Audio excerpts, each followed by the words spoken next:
참 좋으신 주님의 은총과 평화가 오늘도 우리 가운데 함께 계시기를, 또 우리가 열어가야 될 한 주간의 삶 가운데도 늘 앞서 행하시며 인도하시는 능력으로 함께 계시기를 주의 이름으로 간절히 축원합니다. 오늘 우리가 읽은 본문이 성서일과 제1독서 성령강림절 15주에 주어진 출애굽기 말씀이었습니다. 출애굽기 14장, 이 말씀 속에는 출애굽한 이스라엘 백성들이 바로의 추격을 피해서 홍해를 건너는 그런 엄청난 사건을 우리에게 보여주고 있죠. 이 스펙타클하고 웅장한 모습, 그 장면이 사실 영화로도 많이 제작이 됐습니다. 모세라든가 십계라든가 이런 영화들이 있었죠. 그래서인지 몰라도 이 본문을 읽을 때마다 영화 속에서 사용됐던 그 특수 효과들, 그러니까 바다가 갈라지고 물이 벽을 이루고 있는 그 웅장한 모습들이 자꾸만 머릿속에 떠오릅니다. 이스라엘 백성들이 홍해를 건너게 되는 오늘 본문의 사건, 이 성서 본문을 어떻게 바라보고 어떻게 이해할 것이냐라고 하는 다양한 신학이 있죠. 이 기적사건을 문자적으로 볼 것이냐, 아니면 그것이 아니라 뭔가 은유적인 교훈을 담고 하나님을 바라볼 수 있는 어떤 메시지를 담기 위한 그런 글이다, 이렇게 보는 두 가지 견해가 있습니다. 문자적으로 읽는 분들은 기적사건, 성경에 나와 있는 이런 사건들을 있는 그대로 믿을 수 없다면 그건 믿음이 아니다, 이렇게 해야 진짜 믿음이다, 이렇게 말씀들을 하시죠. 그러나 여러분, 무턱대고 믿는다라고 우리가 해도 우리의 상식과 보편이 자꾸 우리의 마음을 흔들고 힘들게 할 때가 있죠. 또 반대로 그런 기적 같은 건 있지 않다, 이건 교훈이다, 이렇게 말씀하시는 분들도 그럴 리 없다고 말하면서도 또 한편으로 한계를 뛰어넘어서 역사하시는 하나님을 향한 갈망을 여전히 포기할 수가 또 없습니다. 지팡이를 바다를 향해서 들고 서 있는 그 늠름한 모세의 멋있는 모습, 그리고 그 모습이 대단해 보일 뿐만 아니라 이 사건, 이 바다가 갈라지는 이 놀라운 사건이 우리 마음속에 자꾸만 남는 이유는 어쩌면 홍해가 갈라지듯이 오늘 우리가 살고 있는 내 인생과 삶도 가로막혀 있는 모든 것들이 좀 갈라졌으면 하나님이 이끌어 주시는 그런 놀라운 기적 가운데로 행진할 수 있으면 하는 그런 바람, 그 간절함이 우리 안에 있기 때문인지도 모르겠습니다. 성서 기자는 오늘 이 출애굽기 사건, 홍해를 가르시는 하나님의 놀라운 사건 속에서 무엇을 보았고 또 무엇을 이야기하려고 하는 것인지, 여러분, 우리는 이것을 오늘 본문에서 읽어내야 합니다. 오늘도 우리는 본문 속에서 아주 낯설었던 이 기적 사건에 시선을 온통 빼앗겨 버렸죠. 압도당했습니다. 멋있다, 대단하다. 하지만 성서 기자는 지도자였던 이 모세의 활약이나 이 기적 사건에 마음이 전혀 남아있지는 않습니다. 그것에다 마음을 두지 않고 있다는 얘기예요. 오히려 오늘 본문의 말씀, 14장 말씀의 마지막 결론이라 할 수 있는 31절 말씀을 보면 성서 기자가 보고 있는 것, 성서 기자가 정말 중요시 여기는 것은 이런 것들이 아니란 걸 알 수 있습니다. 성서 기자는 이스라엘이 그 홍해 앞에서 하나님을 믿게 되었다, 이 사실에 지금 주목하고 있습니다. 31절 말씀이 이렇게 되어 있죠. 이스라엘이 여호와께서 애굽 사람들에게 행하신 그 큰 능력을 보았으므로 백성이 여호와를 경외하며 여호와와 그의 종 모세를 믿었더라.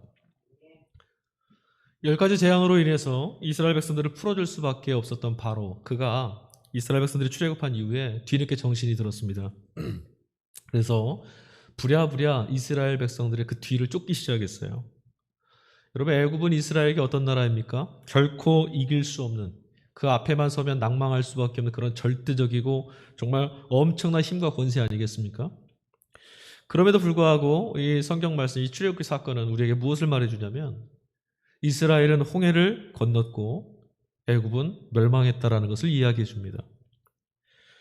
그리고 이 모든 일의 핵심에 무엇이 있냐면 하나님이 애굽과 싸우셨다라고 하는 사건이 이 안에 중심에 있는 거예요.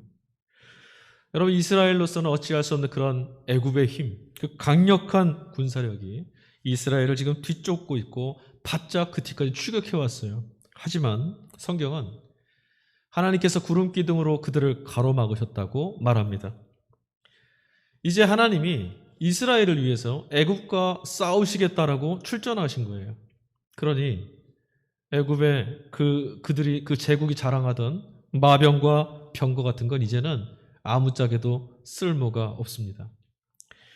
따지고 보면 오늘 이 홍해 앞에서 이루어졌던 이 놀라운 사건들, 엄청난 사건들 우리가 기억하고 있는데 이 사건 앞에서 이스라엘 백성들이 한 것이라고는 아무것도 없습니다. 이스라엘 백성들을 다시 한번 기억해 보세요. 그들이 이 홍해 앞에서 한 것은 그저 두려워서 벌벌 떨고 있던 것밖에 없었어요. 성경 기자는 그들이 하나님께서 열어놓으셨던 바닷길을 따라 홍해가 열려서 길이 생기고 그 길을 따라서 그들이 나아갈 수 있었는데 그 이유가 그들이 하나님을 경외하고 믿었기 때문이다라고 말씀하고 있습니다. 경외하였다. 하나님을 경외하였다. 여러분 우리가 익숙하게 많이 들었던 표현이죠. 경외하다. 여러분 경외한다라는 것이 어떤 의미를 갖고 있는지 여러분 잘 알고 또 실감하십니까? 오늘 이스라엘이 하나님을 경외하였다라고 말했던 이 경외하다라는 말의 히브리 단어가 야레라고 하는 단어예요. 이 단어의 뜻이 뭐냐면 두려워한다, 경배한다 이런 뜻을 갖고 있어요. 그러니까 경외한다라는 말은 무언가 그 근저에 어떤 감정이 있냐면 무섭다, 두렵다, 너무나 대단하다 이런 감정이 있는 거죠. 그런 두려움은 우리가 뭔가 공포 영화를 본다거나 귀신을 맞닥뜨리거나 하는 이런 두려움과 좀 다른 내용이에요. 여러분 한번 이렇게 생각해 볼까요? 산이라고 하면 뒷산밖에는 몰랐던 사람이 백두대간에 한번 올랐다고 생각을 해봅시다. 어떤 연유로 인해서 백두대간 정상에 탁 올랐습니다. 올라가 보니까 장관이에요. 구름들이 온 세상을 뒤덮고 있는데 자신이 그 구름 위에 있습니다. 산들도 보이고 산들을 덮고 있는 구름도 보이고 바다와 같은 구름도 보이고 저 멀리서 태양도 보입니다. 엄청난 장면을 목격하고 있는 거죠. 여러분은 산에 정상에 한번 가보셨는지 모르겠습니다. 그러면 대단하다라고 하는 생각이 가슴을 막 벅차오르게 합니다. 우와, 놀랍다.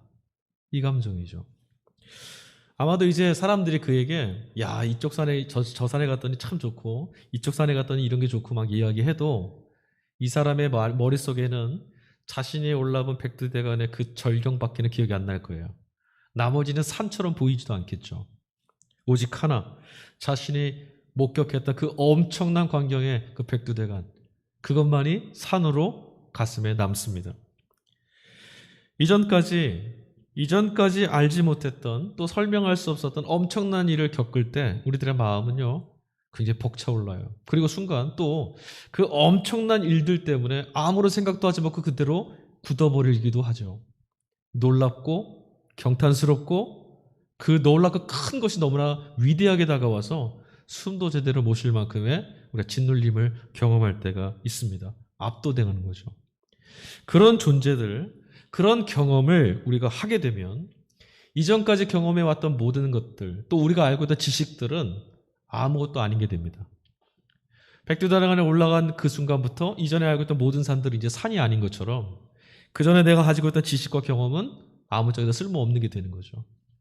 그러니 그때 가지게 되는 그 경외함, 그 두려움, 이런 것들, 너무 대단하다, 너무 놀랍다, 그래서 아무 말도 못하겠다, 다른 것들은 아무 생각이 나지 않는 그런 상황, 그런 감정을 경외한다, 야레라고 하는 단어를 사용하는 거예요.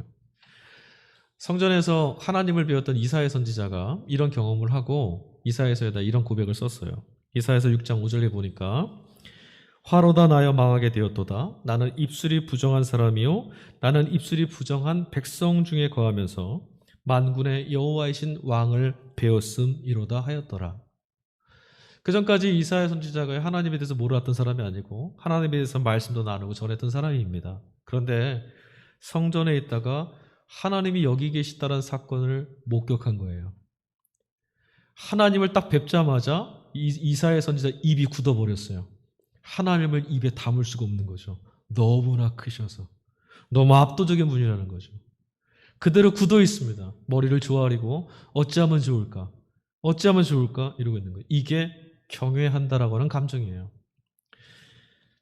그러니까 우리가 하나님 너무 편하게 생각하고 하나님 참 좋아. 근데 그것도 맞지만 우리가 하나님이 얼마나 엄청난 분이신지에 대한 경탄을 다 잃어버린 거죠. 이렇게 하나님을 경외한 사람들, 또 하나님을 경험하고 만난 사람들은요, 하나님을 향해서 아주 독특한 삶의 방식을 취하게 됩니다. 어떤 삶을 취하게 될까요? 하나님을 절대적으로 의존하고 의지하게 돼요. 그럴 수밖에 없어요. 하나님 없이 살 때는 몰랐어도 하나님을 만나고 나서 그가 얼마나 능력 있으시며 그가 얼마나 전능하고 크신 분인지를 목격하게 되면 그 다음부터는 다른 것들은 능력도 아니고 다른 것에는 구원이 없는 거예요. 세상에 나한테 이야기해줬던 아무리 큰 권세라 하더라도 내가 오늘 이것을 목격한 하나님을 뵙고 난 이후에는 그건 아무것도 아닌 거죠. 모두 다 하나님의 발 앞에 있는 거예요. 모두 다 하나님의 권세에 복종해야만 하는 거죠. 너무나 크고 놀라운 분이신 거죠. 여러분, 우리 한번 이렇게 생각해 볼까요? 불치의 병에 걸린 사람은 뭐만 바라보고 살까요? 치료제만 바라보고 삽니다. 치료제 구하다가 야, 치료제가 아직 발명이 안 됐대. 그러면 낙담하고 그냥 포기하고 날만 기다리고 있을까요? 안 그럴 거예요. 나의 이 불치의 병에서 나를 살려낼 수 있는 그 치료제를 찾아서 백방으로 수소문하고 다니지 않겠어요? 이것만 있어야 산다고 하니까. 이것 있어야만 내가 살 수 있으니까. 그것만 바라보고 사는 거예요. 아침, 점심, 저녁 무엇을 해도 귀를 둘러볼 때도 귀를 열어놓을 때도 사람들의 이야기를 들을 때도 오직 뭐만 듣고자 하냐면 치료제. 그것만을 위해 사는 거죠. 이게 그것 의지하고 사는 거예요. 이런 것들을 의존성이라고 합니다. 하나님을 경험하면 이렇게 되는 거예요. 뭐만 의지해요? 하나님만. 하나님 외에는 없다는 거예요.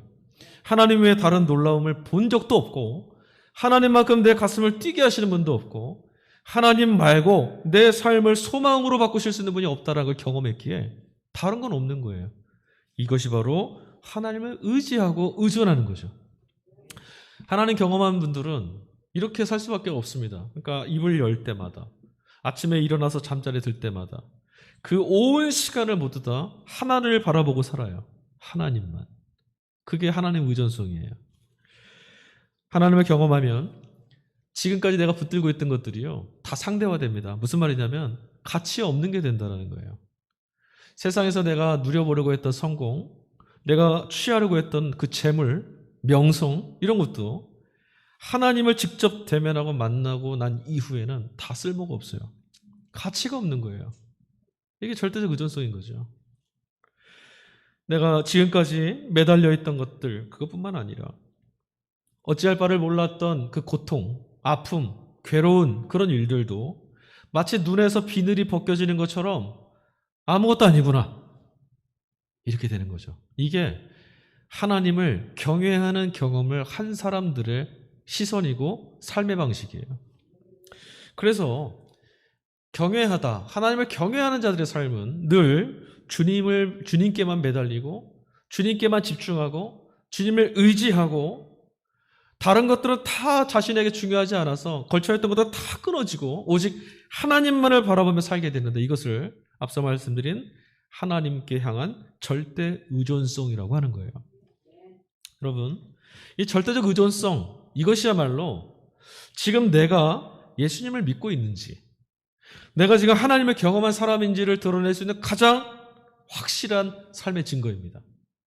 내가 한 주간의 삶에서, 아니 내가 오늘 하루간의 삶의 자리를 지나오면서 하나님을 얼마나 의지하고 바라보며 그 하나님에 집중하며 살고 있었는가, 이것이 우리의 구원 경험이라고 하는 거예요. 성경이 말씀하고 있는 생명사건, 구원의 경험, 이것들이 다 무엇을 이야기하는 것이냐면 바로 주님을 향한 절대 의존성에 사로잡히는 것, 하나님 없이 살던 사람들이 하나님이 여기 계시다는 것을 발견한 이후에 하나님을 떠나서 살지 못하는 것, 이게 바로 구원 경험인 거죠. 오늘 본문의 말씀 14장을 시작할 때요, 하나님께서 2절 말씀해 보니까 모세에게 홍해 앞에 진을 치게 하셨어요. 근데 그 진을 친 장소, 그 위치가 어딘지를 2절이 아주 상세하게 좀 설명을 하고 있습니다. 성경에서 기록되어 있는 글자들은요, 의미 없이 쓰는 게 없습니다. 그러니까 지명이나 장소, 이름 같은 거 그냥 허투루 쓰는 게 아니거든요. 오늘 그들이 홍해 앞에서 딱 오자가 멈추어서 행진이 멈추어진 자리, 그곳을 어디라고 지금 말씀이 소개하냐면 바다와 믹돌 사이의 비하이로답, 곧 바알스본 맞은편 바닷가다라고 말하고 있어요. 이 지명이 참 재밌어요. 비아이롯이라고 하는 이 지명의 뜻은 하토르에게 가는 길 이런 뜻이에요. 하토르는 애굽의 신입니다. 그러니까 이 비아이롯은 애굽의 신에게로 가는 입구라는 뜻인 거죠. 그리고 바알스본이라는 뜻도 독특한 이름 뜻을 갖고 있는데 북쪽에 바알 신이 내려다보고 있는 곳. 그러니까 이 바알스본은 어떤 곳이냐면 여기를 통과하면 북쪽 땅 사람들 가나안이들이 믿고 있는 바알 신께로 나아가는 길목이라는 뜻을 갖고 있어요. 지금 애굽의 손에서 벗어났다, 이제 자유를 얻었다 싶었는데 이스라엘 백성들이 서 있는 곳은 멈춰진 곳이 바로 여기인 거죠. 눈앞에 뭐가 있습니까? 홍해바다가 있어요. 홍해바다는 죽음입니다. 누가 바다를 건널 수 있어요? 길이 아니죠. 그래서 길을 둘러보니 두 가지 길이 있는데 하나는 비아이롯, 하나는 바알스본을 향하고 있어요. 그 말은 선택을 해야만 한다는 것인데 애굽의 하토르 신이 통치하고 지배하는 그 애굽의 노예로 돌아갈 것이냐, 아니면 가나안 사람들이 믿고 있는 바알 신에게 가서 적당히 그들과 타협하고 적당히 그들의 힘을 빌리면서 살 것이냐, 둘 중에 하나를 지금 선택해야 되는 거예요. 그것밖에는 길이 보이지 않습니다. 애굽을 선택할 것이냐, 가나안을 선택할 것이냐, 애굽의 하토르 신을 선택할 것이냐, 북쪽의 바알을 선택할 것이냐, 강요받고 있는 거죠. 근데 이런 모습들은 세상의 힘과 권세 앞에 적당히 타협하게 우리에게 자꾸자꾸 짓눌러 오는 이런 위협과 강요, 그런 상황에 처해 있는 우리들의 모습과 아주 비슷해 보입니다. 자본의 힘, 돈의 힘이죠. 돈의 힘이 지배하고 있는 세상 속에서 선택을 우리는 강요받고 있습니다. 이렇게 해야 살 수 있다. 돈이 이끄는 대로 살아야만 살 수 있다.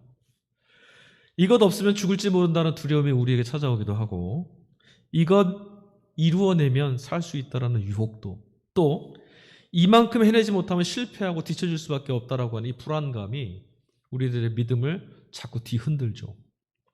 우리도 지금 홍해 앞에 서 있는 거예요. 이쪽도 갈 수 없고 저쪽도 갈 수 없고, 그렇다고 바다, 홍해를 마주쳐 있는데 그 상황에서 나갈 길이 없는 거죠. 그러나 여러분, 우리의 가능성이 끝나고는 많은 그런 막다른 곳, 왼쪽도 아니고 오른쪽도 아니고 비아이롯도 아니고 바알스본도 아닌 우리가 지금 직면하고 있는 홍해, 여러분, 이 홍해 앞에서 하나님의 구원을, 하나님의 임재를, 하나님을 경외할 수밖에 없는 그 놀라운 사건을 목격하게 된다면 상황은 완전히 달라집니다. 전혀 달라지는 거예요. 어떻게 달라지죠? 이제는 비아이롯이냐 바알스본이냐 그 사이에서 선택을 강요받지 않아도 됩니다. 왜일까요? 하나님을 따라가고 하나님을 잇대어서 걸어가면 내 앞에 죽음이라고 들리워져 있는 그 홍해가 나를 위해 열려지는 길이 되기 때문입니다. 길이 생기는 거예요. 자신에게 주어진 시간과 삶 속에서 여러분 행복을 일구어낼 수 있다면, 넉넉한 삶을 살아갈 수 있는 그런 사람들이라면 하토르, 바알, 풍요를 관장하는 신들, 풍요를 약속하는 그런 신들에게 우리가 마음을 빼앗기거나 그들을 부러워하면서 살 이유가 전혀 없어진다는 거죠.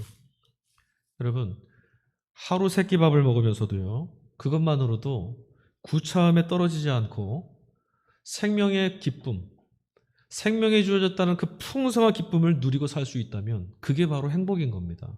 그게 행복이에요. 절대적인 권능, 절대적인 구원이 되시는 하나님을 경험할 때만 우리가 할 수 있는 거죠. 그런 여러분, 홍해 앞에 서 있는 사람들, 막다른 길 앞에 서 있는 사람들에게 절대적으로 이제 중요한 것은 무엇이냐면 하나님, 그를 절대적으로 의존할 수 있는 사건을 경험하고 목격하는 것뿐입니다. 여러분, 우리가 왜 세상의 이 시름 속에서 하나님을 선택하지 못할까요? 딱 하나입니다. 하나님 편의 길이 아무것도 없다고 생각하는 거예요. 하나님 편, 비아이롯과 바알스본 사이에 하나님이 오라 하시는 저 바다 가면 죽는다, 하나님이 저기서 우리를 살려낼 수 없다라고 생각하니까, 하나님 안에 생명을 살릴 만한 것이 없다라고 하니까 기대감이 없으니 바알스본이냐 비아이롯이냐 그 앞에서 번민하고 두려워하는 겁니다. 여전히 오늘 내 삶에 함께 하시는 하나님, 비아이롯도 아니고 바알스본도 아니고 앞으로 홍해를 가로지르며 나를 따라오라 말씀하시는 그 하나님을 보지 못하면 우리는 홍해를 건널 수가 없습니다. 이독서로 주어진 말씀이 로마서 말씀인데요. 로마서 14장 말씀해 보니까 바울이 로마 교회에 써보냈던 자신의 편지에서 로마 교우들에게 아주 특별한 권면과 권고를 하고 있는 거 우리가 보게 됩니다. 로마서 14장 1절 말씀 보니까 믿음이 연약한 자를 너희가 받되 그의 의견을 비판하지 말아라, 이런 말씀이 있어요. 그러니까 이제 어떤 말씀이냐면 실제로 로마 교우들 사이 가운데 믿음이 연약한 자를 막 비난하고 비판하고 그런 일이 있었다라는 거죠. 교회 안에 어려운 일이 지금 생긴 겁니다. 3절 말씀으로 넘어가 보니까요, 어떤 일까지 있었냐면 상대를 비난하고 비판하고 정죄하는 것을 넘어 업신여기기까지 했다고 그래요. 참담한 일입니다. 스스로 낮아지셔서 자신이 창조하신 피조물 그들과 같은 자리에까지 낮아지신 하나님, 그런 예수 그리스도를 믿고 사랑과 용납이 자비하심이 무한하시다고 말하는 그런 주님을 따라 사는 우리들인데, 그런 교회 안에 지금 나보다 못하다고 왜 저렇게 사냐고 비난하고 비판하고 업신여기는 일들이 일어나고 있었다는 거예요. 근데 더 당혹스러운 건 뭐냐면 로마서 14장을 읽어보면 그렇게 남을 비판하고 비난하고 정죄하고 했던 많은 사람들 모두 다 저마다 주님을 위하여라고 말했다라는 거죠. 비판의 이유는 아주 별거 아닙니다. 이런 음식을 먹냐 안 먹냐, 절기를 지키냐 안 지키냐, 그거였어요. 근데 그것 때문에 비난하고 비판하는 거죠. 주님을 위하여라고 그들이 말만 그렇게 한 게 아니라 실제로 그렇게 믿었을 겁니다. 자신이 하는 일이 정말 주님을 위하여, 주님을 지켜내기 위해서, 내가 교회를 위해서 이렇게 하는 거야, 그렇게 했을 거예요. 열정이죠. 대단합니다. 바울은 아주 굉장히 난감했을 거예요. 여러분, 오늘도 교회를 등지고 떠나시는 분들 참 많이 있는데 그 대부분의 경우가 다 이렇게 말해요. 상처받았다. 뭐에 상처받죠? 주님을 위하여라고 하는 그런 열정 때문에 상처를 받아요. 그리고 떠났다라고 말합니다. 주님을 위하여라고 말하고 있으니 책망하거나 가로막으면요, 주님, 하나님을 거역하는 자가 되어서 비난받을 거예요. 거칠게 나올지도 모릅니다. 이런 열정은 목사도 어찌할 수가 없어요. 그런데 바울이요, 이 문제를 전혀 다른 각도에서 보고 전혀 다른 각도에서 해결책을 제시합니다. 바울은 그 이유를 그리스도 예수와 결부시켜요. 무슨 말이냐? 교회 안에, 예수 그리스도를 머리로 하는 교회 안에서 형제와 자매를 비난하고 비판하고 업신여기는 이런 일들이 벌어지는 것은 지금 그들이 교회 안에서 그렇게 하는 많은 사람들이 모두 다 그리스도 예수께 절대적으로 의존되어 있지 않기 때문에 그렇다라고 말했어요. 무슨 말이냐면, 생각해 보십시오. 예수님이 지금 여기 계신다고 생각해 보세요. 여러분, 예수님이 내 곁에 지금 찾아와 계시는데 옆 사람이 하품을 하고 있든지, 아니면 이 사람이 뭐 옷을 단추를 밀려서 껴있든지, 그게 눈에 보이겠습니까? 주님이 옆에 계신다라면 세상은 다 지나가고 오직 주님밖에 안 보이는 거죠. 바울이 그 얘기하는 거예요. 너희들이 그리스도 예수께 온전히 붙들려 있다면 허물이 보이겠느냐, 비난할 마음이 생기겠느냐, 이런 얘기하는 겁니다. 여러분, 예수님께서 우리의 구원이심을 경험하게 되면 중요한 건 오직 하나예요. 내가 그리스도께 붙들려 있는가, 내가 예수님 손에 온전히 붙들려 있는가, 내가 지금 그리스도께 붙들려서 이 구원을 누리고 있는 것이 정말인가, 이것보다 더 중요한 건 없습니다. 다른 게 있겠어요? 내가 지금 하나님 손에 붙들려 있는가, 예수의 사랑에, 예수의 구원에 붙들려 있는가 아닌가, 그것보다 중요한 게 어디 있습니까? 있을 수가 없죠. 여러분, 사랑에 빠진 연인이 길을 걷고 있습니다. 근데 옆에 지나가는 사람들의 외모가 눈에 보이고 모습이 자꾸자꾸 신경 쓰일 리가 있겠습니까? 사랑한다면 아무도 안 보여요. 그냥 그 사람만 보이는 거죠. 그녀만, 그이만 보이는 거예요. 그게 정상이에요. 그만 보는 것, 그녀만 보이는 것이 의지하는 것, 의존성이에요. 그런데 오늘 교회가 그렇지 못하고 있었던 거죠.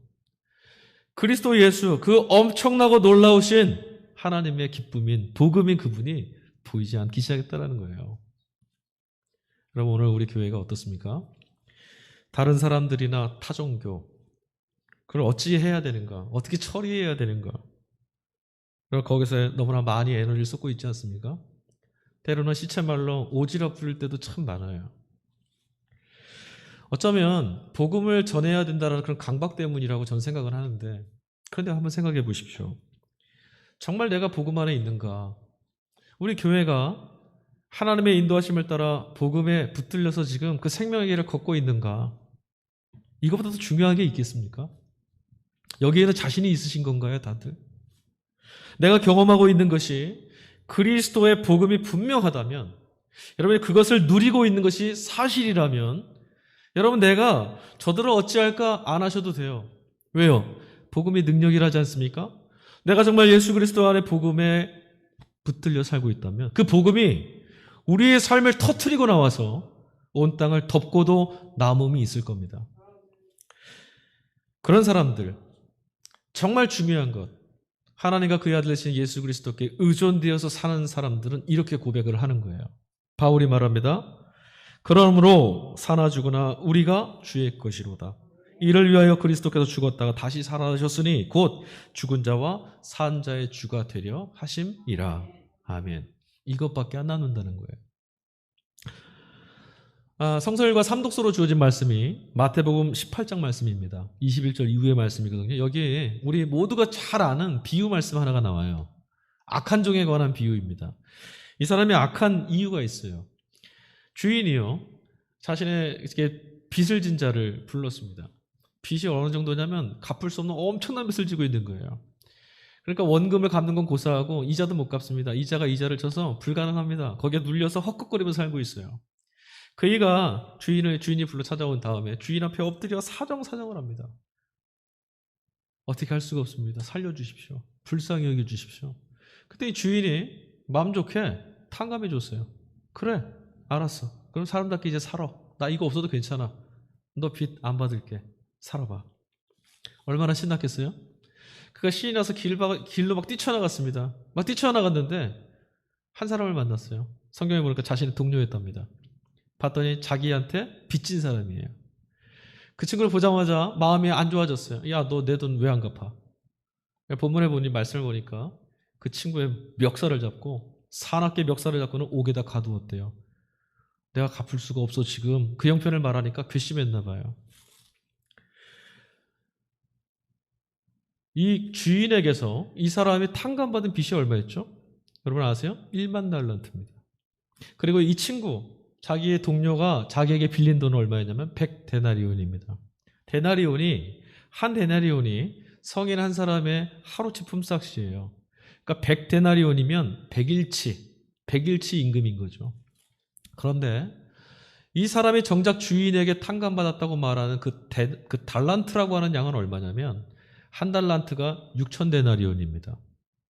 그러니까 일당 받은 거 한 푼도 쓰지 않고 16년을 모아야 한 달란트인 거예요. 근데 그것에 10,000배, 1만 달란트. 16년 곱하기 10,000. 그런 빚을 탕감받은 사람이 자신에게 100일치 임금, 해당되는 빚진 자를 용서하지 못하고 감옥에 가두었다. 그래서 배은망덕하다. 그래서 성경은 그렇게 말합니다. 악한 자. 이런 악한 자에게 주어지는 그 주인의 선고가 있어요. 그 말씀이 마태복음 14장 35절이에요. 너희가 각각 마음으로부터 형제를 용서하지 아니하면 나의 하늘 아버지께서도 너희에게 이와 같이 하시리라. 무섭죠? 어딘가 익숙하다 싶었는데 이 말씀은 예수님께서 가르쳐주셨던 주기도문에도 나옵니다. 마태복음 6장 12절입니다.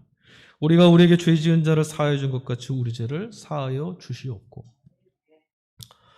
여러분 마치 내 구원을 위해서 다른 사람을 용서해 주어라 이렇게 들리다 보니까 행함으로 구원받아라 이런 말씀처럼 들리기도 하고, 또 한편으로는 선행을 베푸는 것조차도 나 자신의 유익을 위해서라고 하는 그런 속내, 그 얄팍한 속내가 드러나니까 좀 듣기에 불편하기도 합니다. 근데 문제가 있습니다. 우리는 타인의 유익함을 위해서는 절대로 용서를 할 수 없는 사람들이라는 거예요. 우리는. 그런데도 말씀은 계속해서 우리에게 요구하시죠. 용서해라, 사랑해라. 사실 여러분, 이 본문, 예수님이 주셨던 비유의 말씀 속의 진짜 핵심은 너는 왜 100데나리온을 탕감해 주지 않느냐? 너에게 빚진 자를 용서해 주어라, 탕감해 주어라. 그게 아니에요.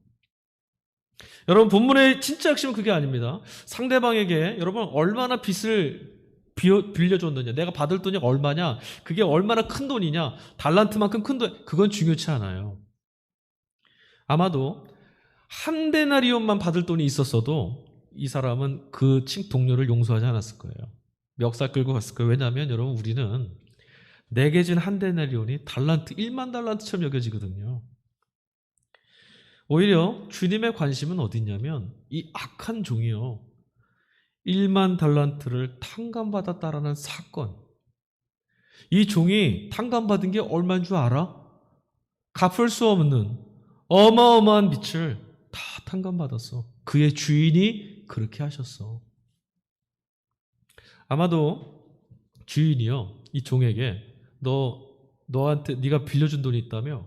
얼마야? 100데나리온입니다. 너 그거 탕감해주고 와. 그럼 네가 내게 지금 있는 10,000달란트 갚아줄게. 그랬으면 어떻게 했을까요? 기쁘게 달려가서 자기 동료가 지고 있는 빚 갚아주지 않았겠어요? 그런데 이 친구는 지금 자신의 빚을 모두 다 탕감받고 나서 동료를 만났어요.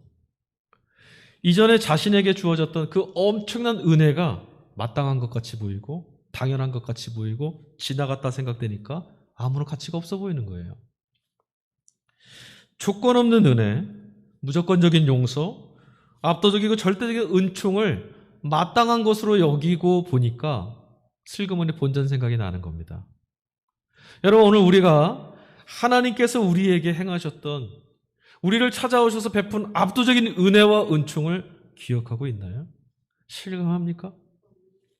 그렇다면 우리는 100데나리온 빚진 자를 기꺼이 용서할 수가 있죠. 본문 말씀에서 사용되는 용서해 주어라, 탕감해 주어라고 하는 이런 헬라어 단어도 참 재미있습니다. 본문의 그 단어는 헬라어로요, 아피에미라고 하는 단어예요. 용서하다, 탕감하다, 그 원뜻이 뭐냐면 놓아주다, 풀어주다라고 하는 뜻을 갖고 있어요. 여러분, 그러니까 용서해 주는 것, 탕감해 주는 건 우리들이 선택함으로 가능하다는 것인데, 그게 어떻게 선택하냐는 거죠. 언어가 지금 뭐라고요? 놓아주다, 버려두다, 풀어주다. 여러분, 사실은 용서를 선택함으로써 놓아주고 풀어주는 대상은 내게 빚진 자, 내게 잘못한 사람 아니에요. 사실상 용서라는 것은요, 뭔가를 해결해내는 것이 아니라 내가 붙들고 있던 것, 나를 묶어놓았던 무엇인가를 놓아주고 풀어주는 것인데, 그 대상은 바로 나 자신인 거예요. 용서하지 못하는 나, 탕감해 줄 수 없는 나, 그런 나를 놓아주는 겁니다. 그 사람, 내게 빚진 자, 그 빚을 어떻게 해? 그 억울함은 하나님께 맡겨두고 나를 묶고 있는 그 문제들, 그 사람, 그 미움, 그 증오를 놓아주는 것. 여러분, 이렇게 놓을 수 있는 손은 홍해를 가르치는 하나님이 나와 함께 계시고 그분이 나의 인생의 길을 구원하시는 수 있는 분이라는 걸 믿을 때, 그런 하나님을 경험할 때만 놓을 수가 있어요. 그가 베푸시는 은혜에 휩싸여서 경외감이 생기면, 와, 하나님이 정말 놀라우신 분이구나. 주님이 엄청난 기쁨으로 내게 찾아오신 복음이시구나. 이게 깨달아지면, 경험되어지면 우리가 붙들고 있는 손에 힘이 빠지게 됩니다. 놓을 수 있어요. 그러니까 내가 뭔가를 놓자는 것이 아니라 중요한 것은 하나님이, 자비로우신 하나님이 너의 빚도 탕감해 주셨다. 이것을 깨달으라는 거예요. 바울이 편지 내내 다른 사람들을 비난하거나 비판하지 말아라, 업신여기는 것들을 엄하게 금합니다. 그런데 여러분, 왜 금하라고 있죠? 바울은 로마서 14장에 그렇게 말해요. 그를 하나님이 받으셨고 세우셨기 때문이다. 누가요? 하나님. 바울의 시선은 어디에 있냐면 하나님께 있습니다. 네가 지금 비난하고 정죄하는 그 이가 아니라 그를 세우시고 그를 받으신 하나님을 보아라. 하나님만을 의존하는 사람이라면, 하나님께 붙들려서만 사는 사람이라면, 여러분 하나님 말씀을 따르며 그 뜻을 추구하며 살 수밖에는 없는 겁니다. 그렇게 하고 살아라가 아니라 그럴 수밖에 없는 거예요. 길이 거기밖에 없거든요. 여러분 그런 사람들은 홍해를 죽음이라고 말하고 막히어져 있다 말하는 그런 홍해를 길로 삼으며 살아가는 사람들이 됩니다. 여러분 우리에게 하나님만 온전히 잇대어서 살아가는 그런 삶, 하나님만을 의존하며 사는 삶이 얼마나 위대한 삶으로 이어지는가를 보여주신 분이 있어요. 예수님입니다. 여러분 비록 십자가 죽음이 그의 걸음을 가로막았었지만 정말 다 끝났다고 말하는, 여기서 더 한 걸음 나갈 수 없다고 말하는 그 십자가의 죽음이 예수님 앞을 가로막았지만 하나님과 일치된, 하나님만을 의지했던, 하나님 아버지께만 의존하며 살으셨던 그 삶, 그렇게 걸어가신 주님을 하나님은 죽음에서부터 일으켜 세워내셨어요. 홍해를 가르는 것처럼 죽음을 가르시고 당신의 아들을 일으켜 세우셨죠. 그러니 사랑하는 교회 여러분, 예수님께서 하나님께 대하여 그리하셨던 것처럼 좌로나 우로나 바라보지 않고 하나님 아버지만 의존하며 사셨던 것처럼 그리스도께 여러분 자신의 삶을 일치시키는 일에 온 마음을 쏟으며 살아가십시오. 주님을 위하여, 주님을 통하여 주님께로 향하는 삶을 사시는 겁니다. 여러분 이스라엘을 위해서 싸우셨던 그 하나님께서 예수 그리스도를 죽음을 가르시고 일으켜 세우셨던 것처럼 이 어둠의 시대 가운데서 주님께 잇대어서 살고자 하는, 주님만을 의지하며 살아가는 저와 여러분의 삶을 능히 건져 올려주실 줄로 믿습니다. 예수를 죽은 자 가운데서 살리신 이의 영이 너희 안에 거하시면 그리스도 예수를 죽은 자 가운데서 살리신 이가 너희 안에 거하시는 그의 영으로 말미암아 너희 죽을 몸도 살리시리라. 아멘. 기도하겠습니다. 하나님 감사합니다. 오늘 말씀을 통하여 우리 곁에 함께 계시는 말할 수 없는 은총과 자비하심으로 우리를 둘러싸고 있는 모든 빛들을 탕감해 주시고 자유케 하신 하나님의 은총과 자비하심을 다시 기억하게 해주셨으니 참으로 감사합니다. 우리 힘으로 벗어날 수 없는 이 운명 속에서 우리를 얽어맺는 이 자유를 빼앗는 삶의 터 위에서 하나님께서 우리의 길이 되어주시고 우리의 생명이 되어주셨음을 오늘 말씀을 통해 선언해 주셨으니 주님 우리로 하여금 내 힘으로 비아이롯과 바알스본 어느 길을 선택하여 걸어갈까 고민하는 자리에서 주님의 뒤를 바라보며 따라가는, 그리하여서 홍해가 갈라져서 길이 되는 것을 목격하는 믿음의 삶을 살게 하여 주시옵소서. 우리 가운데 오늘도 귀하신 은총을 덮어주시고 은총의 빛으로 우리의 삶을 이끌어주시는 거룩하신 주 생명의 구주 되신 예수님의 이름으로 감사하며 기도했습니다. 아멘.